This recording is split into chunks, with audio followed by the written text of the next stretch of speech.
n'est-ce pas, résoudre le problème du péché. Et ce n'était pas évident.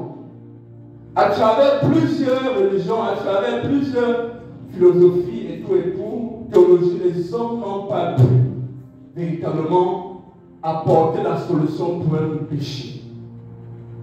Et l'homme a continué à crier à Dieu en cherchant, en continuant à chercher.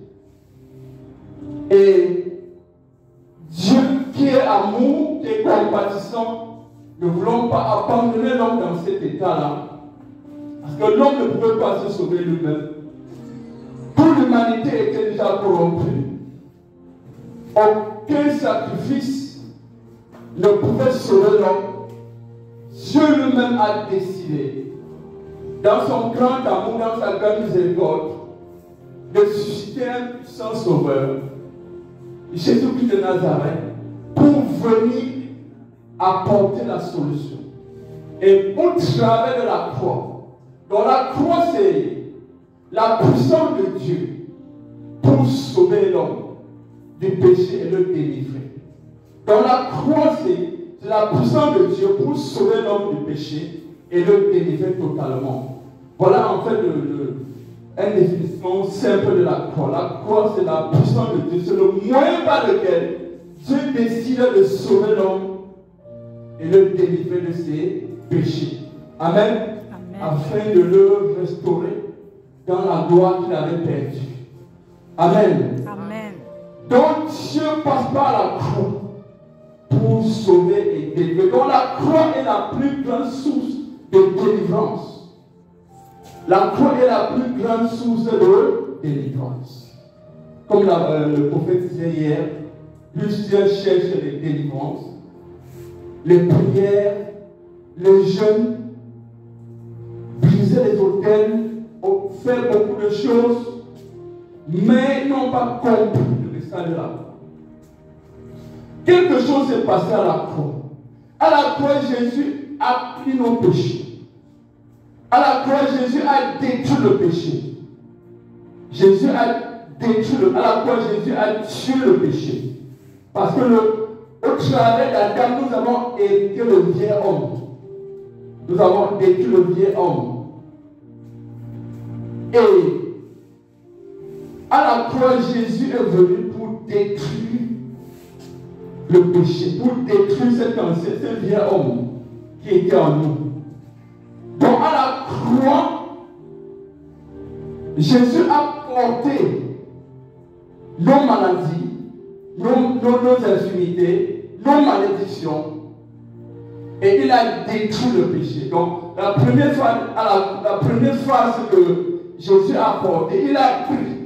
Donc il a pris, il a ôté. Donc quand on prend quelque chose, quand on note quelque chose, ça n'existe plus. Donc Jésus, certains disent Jésus a pardonné nos péchés. Il est allé au-delà, il a ôté nos péchés. Donc il est venu résoudre le problème du péché. Il a détruit le vieil homme à la croix. Amen. Voilà la première fois du péché, de la croix. Et ensuite, il a crucifié le vieil homme. Donc il a crucifié le vieil homme en le rendant impuissant par rapport au péché. Donc pour qu'un homme soit véritablement sauvé, il doit passer par la croix. C'est pour cela qu'il y a un chant qui dit: je n'ai jamais vu un homme qui est passé par la croix et reste le même. Plusieurs croyants se débattent encore avec le péché parce qu'ils n'ont pas expérimenté la croix. Quand tu expérimentes la croix, tu es véritablement délivré. Et la Bible est claire: mon peuple connaîtra la vérité et il sera affranchi. Donc quand tu expérimentes la croix, tu ne vas plus te débattre avec le péché. L'apôtre Paul dit dans Galates verset 20: j'ai été crucifié. J'ai été crucifié avec Christ qui je vis maintenant. Ce n'est plus moi qui vis, c'est Christ qui vit en moi. Donc tant que tu n'es pas crucifié, tu vas te débattre. Tu vas confesser tes péchés. Tu vas confesser et reprendre. Tu vas lutter avec le péché. et rien ne va changer. Parce qu'il ne s'agit pas d'un changement de vie. Il faut que le vieux homme soit crucifié afin que l'homme nouveau puisse sortir de toi. L'homme nouveau.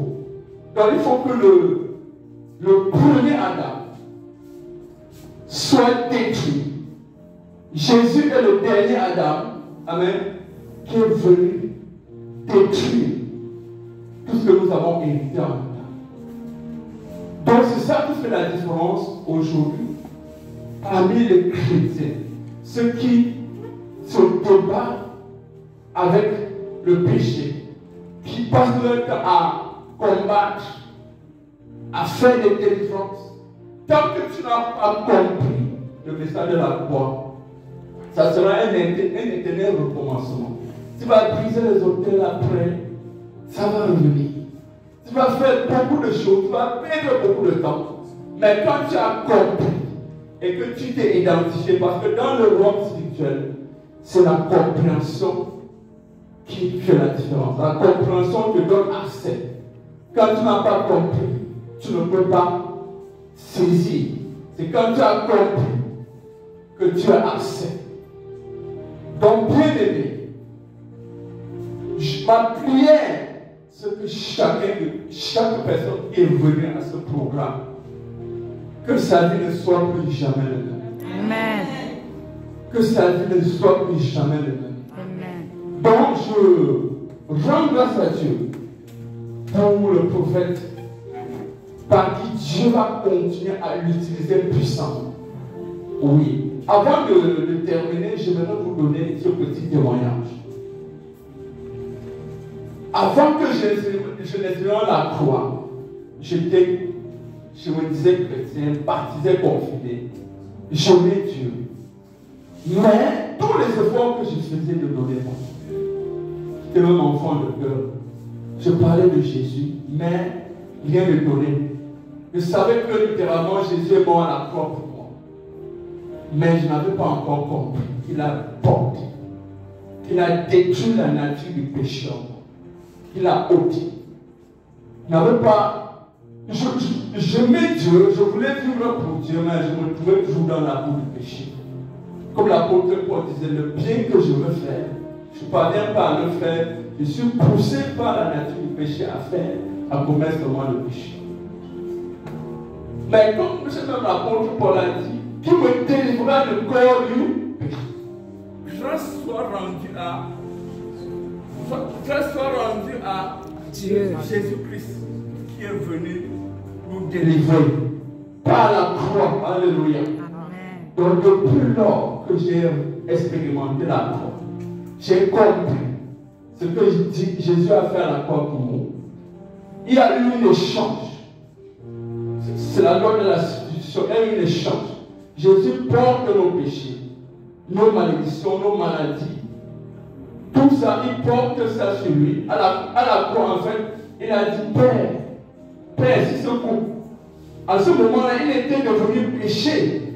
Il était séparé de Dieu parce qu'il avait pris la place de l'homme. Il avait porté le péché. Alors, c'était un échange.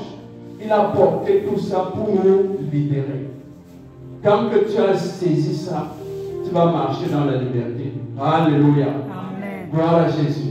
Est-ce que nous pouvons acclamer pour notre Seigneur?